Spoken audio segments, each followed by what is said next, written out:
All right, boys and girls, now we're moving on to example 7. And hopefully, before you started this, you rewrote the formulas right above the example onto an index card because you're going to be using the product to sum formulas. Okay.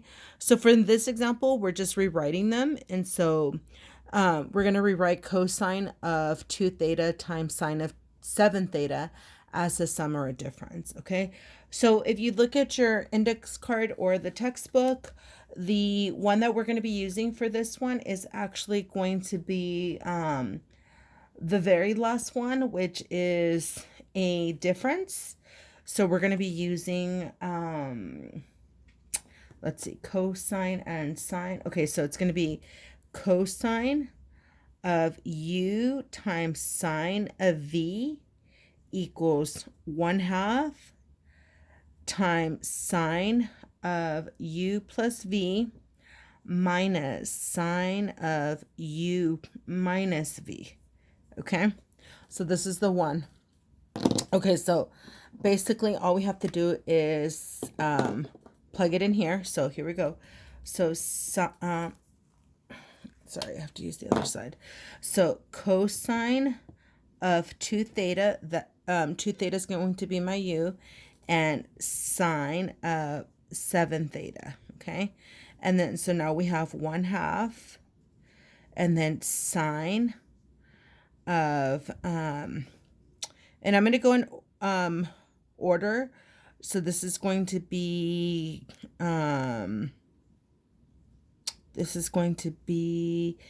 2 theta plus 7 theta. Okay, 2 theta plus 7 theta, and then minus sine, and then 2 theta minus 7. Did I say minus over here? I hope not. Okay, maybe I said it here. Okay, so here we go. I just plugged it in. So now we have 1/2 sine of 2 theta plus 7 theta minus sine of 2 theta minus 7 theta. Okay, so we're just going to simplify this a little bit. So now it's going to be, 1/2 of sine of 9 theta minus sine, and I'm actually going to put this one in parentheses and you'll see why in a minute, okay? Sine of minus 5 theta, okay? Let me put brackets since I put parentheses, okay? So I'm going to stop real quick here because there's actually a property that I'm going to apply here. We learned this in chapter 4. I can't remember what section, but whenever you probably have it in your index cards, okay? So then you can look this up. Whenever your sine, your angle is negative for sine, so it's like negative theta, then what happens is the negative will pull out and it'll go in front of the sine, and then we'll just make that angle positive. So we'll have sine of negative theta, which is what we have here, will be now negative of sine theta.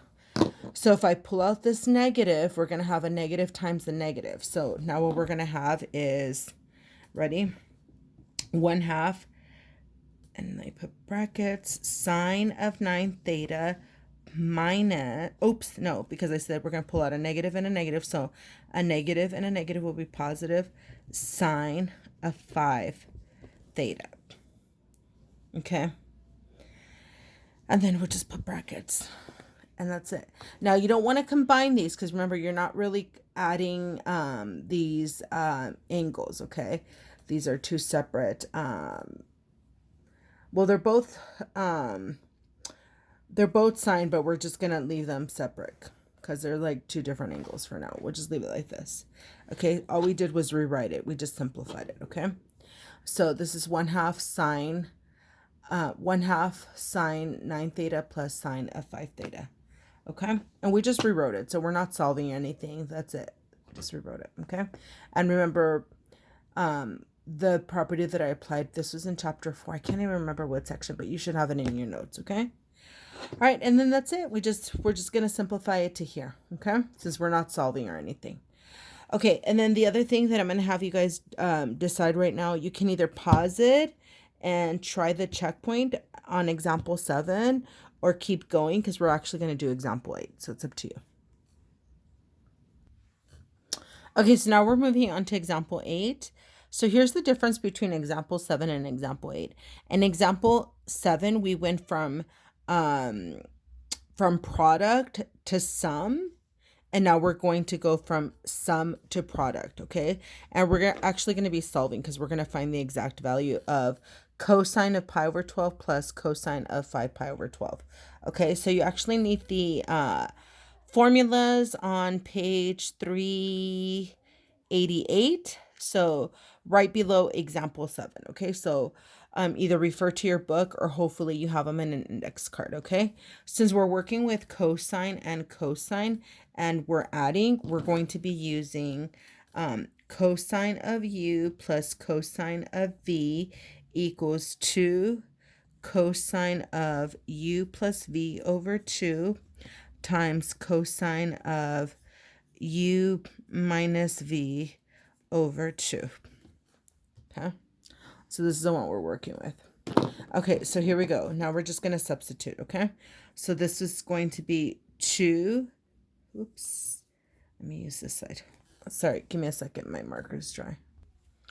Okay, so we're just going to substitute. So we have 2 cosine, and u is pi over 12, so pi over 12 plus 5 pi over 12 divided by 2, and cosine of pi over 12 minus 5 pi over 12 divided by 2. Okay, and that's just plugging it in, not doing anything.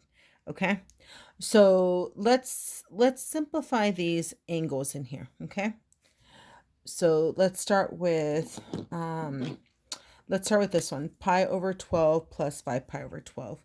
So this would give you 6 pi over 12, okay? And 6 pi over 12 reduces to pi over 2, okay? And that's just the numerator, so numerator is just pi over 2. But we're going to divide by 2, and dividing by 2 is the same as multiplying by half. So this is the same as pi over 4, okay? Now let's simplify this one, okay? So pi over 12 minus 5 pi over 12 is negative 4 pi over 12.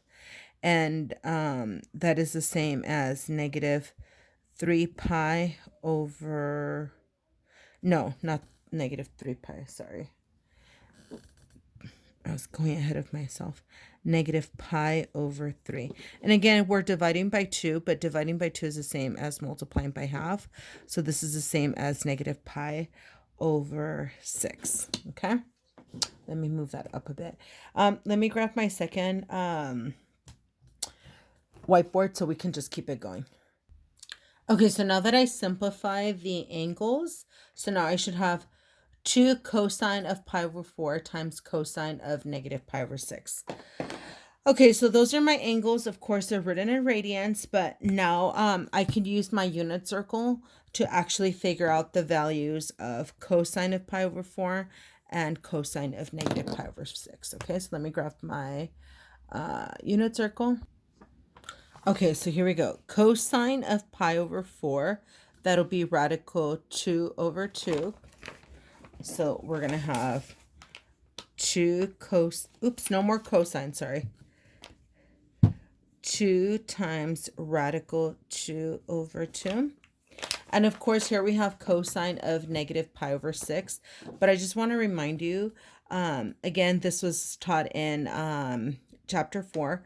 Cosine of a negative angle is actually the same as cosine of a positive angle. So if that's the case, we're going to ignore the negative and we're just going to have cosine of pi over 6.